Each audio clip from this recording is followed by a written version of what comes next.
Ladies and gentlemen, today I'm here to give you a full in-depth review of this bad boy, Summer Hammer. This is coming from the house of Lorenzo. If you're interested to find out about this fragrance and when is the perfect time of year to wear this, stay tuned.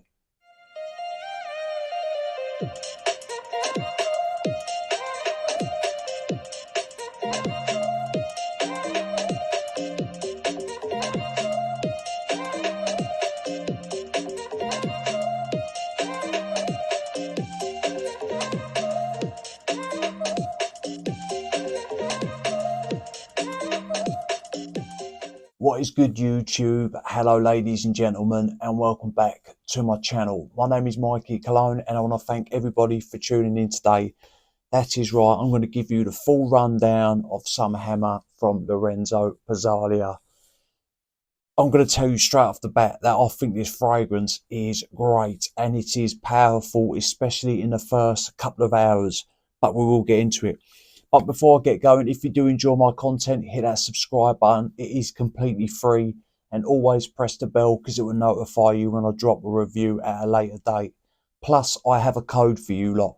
If you're interested in the niche fragrance house, Unique Luxury, go over to their website. Obviously, put whatever you want in the cart, and where it says promo code or discount code, put in Mikey-Kute23, and that will give you 15% off your order. I earn no money, no commission. I don't get paid to do this. The code is there for you lot to save yourself 15% on their fragrances. I believe they have sample sets as well. So if you're interested, check out the site and use the code.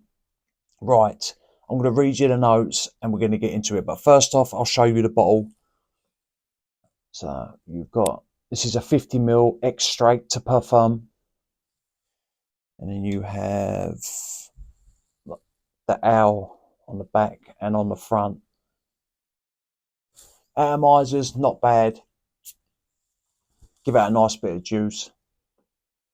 Right, you've got mango, pineapple, coconut, tropical notes, bergamot, white rum, coconut milk, marine notes, white flowers, vetiver musk, sandalwood and amber. Now, how does this open up? It opens up tropical, juicy, fruity. Straight away you get that mango. That is what slaps you across the nose. But with this you do get the pineapple. To my nose and on my skin, it's the mango first, the pineapple second. And the pineapple comes across like, it's got a little bit of bite to it. You know when you chop into a pineapple and you take a bite and you go like, and it's got a little bit of a sour touch or sour taste. That is how the pineapple comes across here in the opening. But that bit of quality, so to speak, that only lingers for 30 seconds to a minute, and then it is just a ripe, juicy pineapple alongside the mango. So this is tropical and very sweet when this first opens up. Now, as it does start to settle in, you do get this light, aquatic freshness into the fragrance. Plus, you get a touch of that bergamot, and I mean the bergamot is very light because the mango is overpowering it big time. Like the bergamot's there for a couple of minutes and then it sort of fades away. I do not get any boozy qualities or touches from this fragrance, from that white rum, but what I do get is spice. So to me, that is the white rum that is making this fragrance a little bit spicy up top. But this is not an overly spicy fragrance.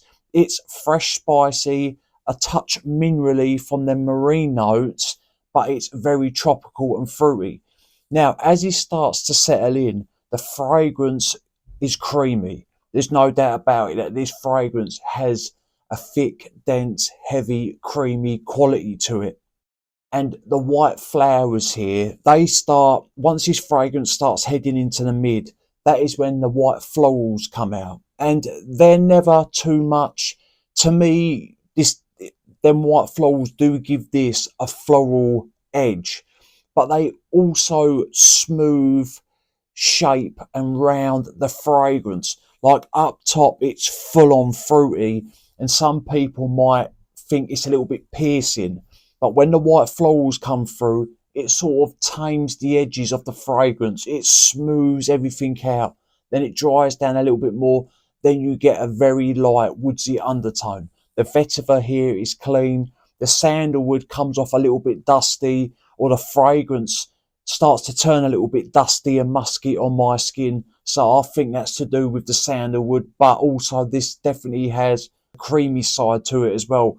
So that could be the sandalwood as well. It's not an overly complex fragrance. It does have layers, but it's not going to be where it changes to this, then changes to that, then changes to this, then changes to that. No, everything happens over a little bit of time, but they're not major changes, if that makes sense. To me, the amber in this, it doesn't come across as balsamic. What it does is, as this goes from mid to dry down, when the woods are present but lightly, the amber sort of darkens the fragrance ever so slightly, and then it makes it feel like it has some depth to it. But because you've got the marine notes in this fragrance, it's always got a fresh side to it as well. But it is a full-on fruity bomb.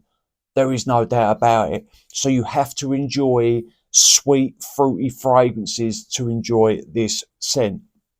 Now, longevity. It's 8 to 9 hours. By the 9th hour on my skin, it's a faint skin scent. For the first 2 hours plus, this thing pushes.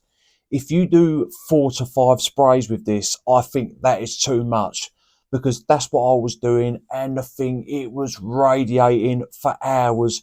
When I was turning around and moving, you was catching whiffs of it. So the projection, it is beastly. There is no doubt about it. Longevity is above moderate, so it's good in that aspect. To me, this is a unisex fragrance, leaning a little bit feminine because of that fruity side. But then also you got the woods, but it's not heavy on the woods. So yeah, I'd say unisex leaning a tad.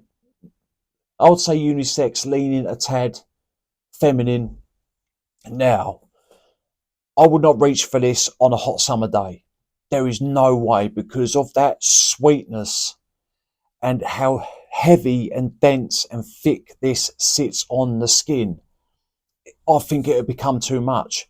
When your skin heats up, it's just going to push and push and push. And I think that sweetness would become too sickly. So I think spring, maybe early summer. So this time of year, but this can be worn all year round. It is definitely strong enough to cut through the cold. So if you're looking for something strong in the winter that's fruity and that is playful, this fragrance will do it for you. There is no doubt about it. But I wouldn't go near this on a super hot day. This is fun. This is playful. This does give off beach vibes. This isn't a serious fragrance. Like if you're going down to the beach with the family and you want something that is going to be known, or you want to smell present, so to speak, when the wind picks this up and someone smells it, they're going to think that you smell nice, because who doesn't like the smell of tropical fruits? I mean, come on, I think everyone loves that scent profile. So yeah, it's playful, it's fun, solid longevity, big projection. But yeah, anyway, that is my full review of Summer Hammer.